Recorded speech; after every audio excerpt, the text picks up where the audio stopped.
this is why that collusion deal that Cruz and Kasich struck is not going to work.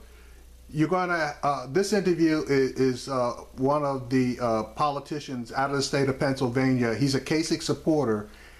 He's voting for Kasich, and he's also going to tell the Kasich people to continue to vote for Kasich. And now Congressman Charlie Dent, Republican from Pennsylvania. His state is voting today. He's a supporter of John Kasich. Congressman, thanks for taking a few minutes. Let me ask you, though, just after hearing that interview on the Today Show this morning, here's what I walk away from it thinking. It was a mistake for the Kasich and Cruz campaigns to announce this. If this is going to be something behind the scenes about allocation of resources and about where candidates are spending time, but the candidates themselves don't want to come out and just say, look, I'm writing off Indiana, I'm writing off Oregon, you should vote for the other guy here. This looks bad to announce it. This should have been done quietly. Do you agree with that? Yeah, I probably would have done it a little bit more quietly, but I think there's a lot of faux outrage from Donald Trump. Here's a man who wrote The Art of the Deal, and he is absolutely shocked that two candidates' campaigns entered into an agreement. I mean, what they did is they committed an act of politics, plain and simple. I mean, all this talk about collusion is absurd. You know, today in Pennsylvania, we're having a primary. I already voted. I'm encouraging everybody to vote for John Kasich, and I'll tell you, because I'm very concerned about electability. And, you know, this agreement is just what they said. It's just staying out of each other's way in Indiana and Oregon and New Mexico. Nothing more, nothing less. You talk about electability. We heard John Kasich making that point over and over again, saying this is about stopping Hillary Clinton. But Donald Trump has been making the point, and I'll play this. This is from this morning, but he's been saying this over and over again, saying basically John Kasich hasn't won anything so far. This is what he said this morning. I want to get your thoughts on it. Sure. You take a look at Kasich. He's only, we call him 1 for 42. He's won one state out of 42 contests, okay? So it's what, you know, he's just a guy hanging in. If you look at Dr. Ben Carson, who's a great guy who endorsed me, he was doing much better than Kasich. He could have said, I'm going to stay in, I don't care. Or look at Rubio, or look at Christie, or look at, I think even Jeff was doing much better. But this is just a guy, he keeps losing, and he stays in. I mean, Congressman, does he have a point there in that all John Kasich has won so far is his home state? And even there, Donald Trump was pushing 40% of the vote. Doesn't that say something about electability? Well, I'll tell you what, I also look at numbers like this. Donald Trump's unfavorability rating is over 65%. Among women, it's even higher than that.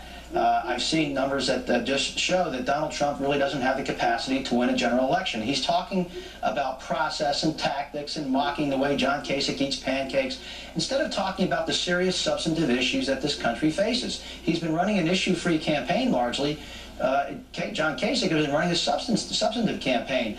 And so, you know, we can talk all we want about the primary situation, but let's be very clear. The general electorate is going to be a very different dynamic than what we're seeing in these primaries. And I think we as Republicans must get very focused on winning, defeating Hillary Clinton, advancing the strongest candidate in the fall to do that. And that's John Kasich, not Donald Trump, and certainly not Ted Cruz. Well, see, if you want to stop Donald Trump, and if you want to give Kasich a shot at any kind of open convention this summer, Trump's got to lose Indiana. So tactically, we know right. John Kasich is pulling out of there in terms of spending time there, in terms of spending resources there. But the point you just heard Matt Lauer make in that Today Show interview is, look, even if he's not there, if people are checking off John Kasich's name on the ballot, that could ultimately help Donald Trump there. So from your standpoint, as a Kasich supporter who doesn't think Donald Trump is electable, what do you want the voter in Indiana who kind of likes John Kasich right now but wants to stop Donald Trump? What do you want that voter to do?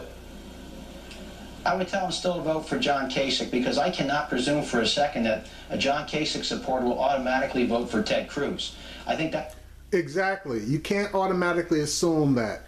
So Kasich, either you're running or you're not. And if your strategy is to stop Trump, you needed to tell your voters to vote for Ted Cruz. Now, whether they did or not is another story, but you know, the whole point of this was for Cruz to be able to try to win Indiana, and you guys have not basically spelled it out for your regular voters, which is a bunch of crap.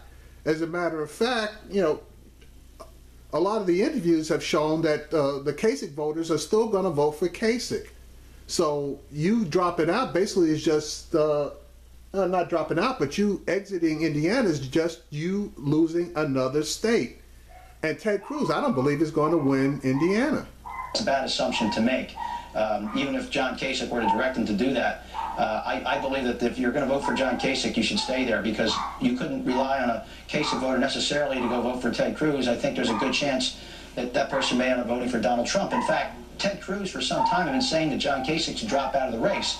Had John Kasich done that, Donald Trump would have sewed up this nomination some time ago. So actually, Ted Cruz has always needed John Kasich in the race, because Kasich voters aren't necessarily likely to just jump to Ted Cruz. All right, Charlie Dent, Congressman from Pennsylvania, supporter of John Kasich. Thanks for the time. Yeah, so he just spelled it out. People that were going to vote for Kasich basically may not vote for Ted Cruz. They may just switch over to Donald Trump